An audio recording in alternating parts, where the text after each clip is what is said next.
tey dinaa la defal ay exclusivité ci dossier bi parce que damay fàttali que man j'étais un acteur. J'ai participé et de façon active non seulement ci élaboration recours bi mais aussi par rapport ak exécution bi. Et pour preuve fii dama lay woon je vous donne en exclusivité ñaari actes yoo xam ne benn bi c'est adressé à monsieur Amadou Timo. mu nekk une sommation d'abord à délivrer mooy document yi nga xam ne moom la ñu réintégré woon Ousmane Sonko en tant que député à l'Assemblée nationale. En violation des dispositions constitutionnelles mooy article 54 ak règlement intérieur. Donc on a été sommé le premier président donc de comment s'appelle le secrétaire général en la personne de monsieur Amadou Timbo acte baa ngi nii c'était le 1er juin boo xoolee. nii ça c'est une exclusivité ak ni mu tontu. Deuxième acte bi c'était moi man mi maa àndoon ak huissier bi mooy le cabinet maître Abdou Sall ma koy nuyu au passage. Parce que liggéey bi on l'a fait dans des conditions difficiles pression bu metti parce que y avait un problème de délai. Le 1er juin bu ñu déposé woon recours bu ñu amoon acte yi nous serions forclos parce que article 74 de la constitution effectivement dafa ne les délais de recours auprès du conseil constitutionnel sont de 6 jours francs. 6 jours francs te 6 jours francs amul samedi amul dimanche te boo xoolee Ousmane Sonko période bi ko gars yi intégré c'est pas une date fortuite parce que dañu tenir compte ne xam ne ni dañuy tabaski donc extra dañ tal leneen lu ay recours mais on a été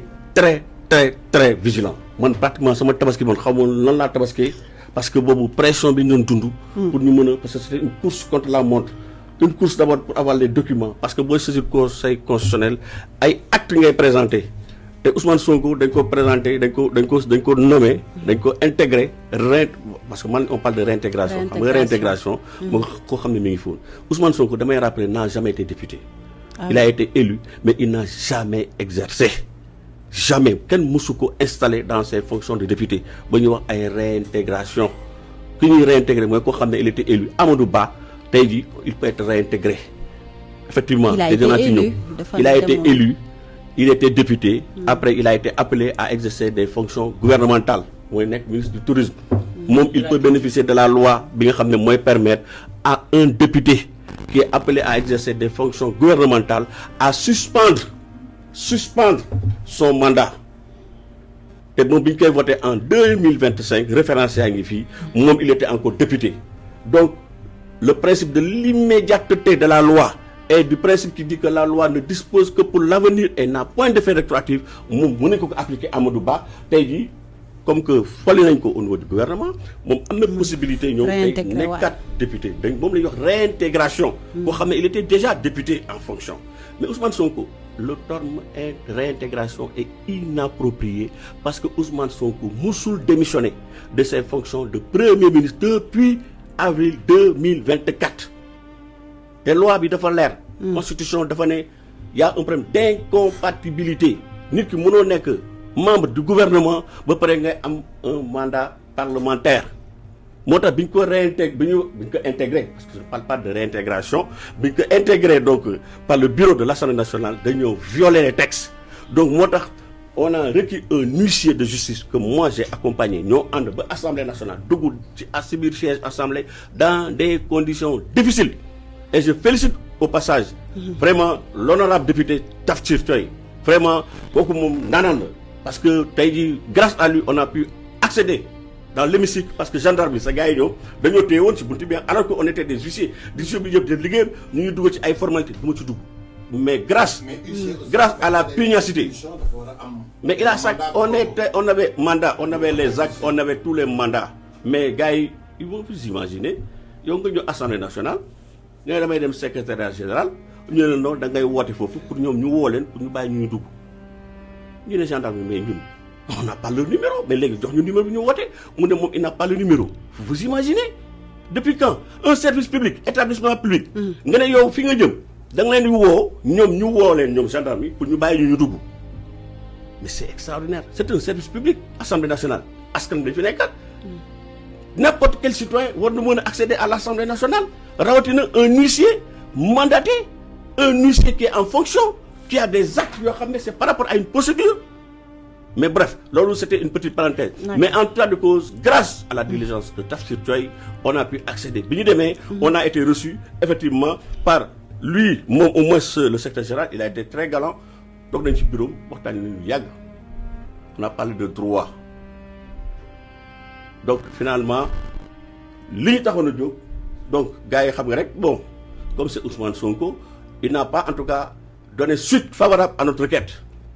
mais comme du woon moom on a été voir bi ngi nii beneen acte bi ngi nii le docteur Ismaïla Diallo moo été le premier vice-président de l'Assemblée nationale acte baa ngi nii. D'accord. Et je le dis au passage il a été inélégant. Qui? Ismaïla Diallo. Gis nga gars yi nga xam ne que gis nga ce sont des élus du peuple ay nit lañu ay nit rek lañu mën a doon gis nga nit bu ñëwee di la seet ak quel que soit là y a une façon quand même loo xam ne ñu jàngal mooy nga recevoir ko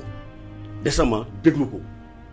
mais non seulement il nous a pas laissé l'entrée accès à son bureau ci buntu bi ñu taxaw quand on lui a fait part de l'objet de notre mission mu am connaissance ne que on voulait l'acte d'intégration de Ousmane Sonko et le PV de la séance plénière bi nga xam ne moom moo ko présidé parce que bi Ousmane Sonko Malick Ndiaye démissionné El Malick c'est lui qui l'a suppléé ci yan anam te li ñuy def yëpp dëppawul ak yoon c'est lui qui a signé la convocation de la séance plénière moom moo ko présidé et cetera donc sa responsabilité personnelle est engagée moo tax ñu dem sommé ko ne ko mu jox ñu le procès verbal de la séance plénière qu'il a présidé en même temps que l'acte d'intégration de Ousmane Sonko mais bu bañoon sax mu yem mais il nous a renvoyé balancé non jox duñu ko jox il nous a claqué la porte. te da ngeen ko soxla woon pour mën ko boole ci dossier yi ngeen di yóbbu conseil constitutionnel. mais bien sûr bu ñëwee bu la laajee dossier da nga koy jox nga def dans le du ma la jox c'est aussi simple. boo ko joxee ça va boo ko joxul tamit dañ koy mentionné dañ koy porter mention après c'est la Cour suprême ou bien les juridictions compétentes et ici en l'espèce il s'agit du conseil constitutionnel ñoo koy apprécié actes yi nga gis nii c'est dans le bureau du conseil constitutionnel. pour vous dire moo tax man quand j'entends Ousmane Sonko mu naan woy affaire bi complot la. man damay tombé di nuyu complot ñun tabaski wuñu sax man xamu sax nan la lekkee sama yàpp tabaski du liggéey ak pression bu métti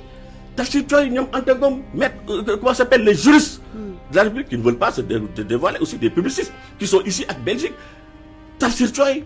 ah ñoom ñëpp ñu ne comment s'appelle l'honorable député Thierno Alassane Sall bi nga xam ne moo financé tous les frais de procédure de sa poche moo tax sax ñenn bu ñu naan waaye ñun kese la c'est un travail collectif boo xam ne lenn rek moo ñu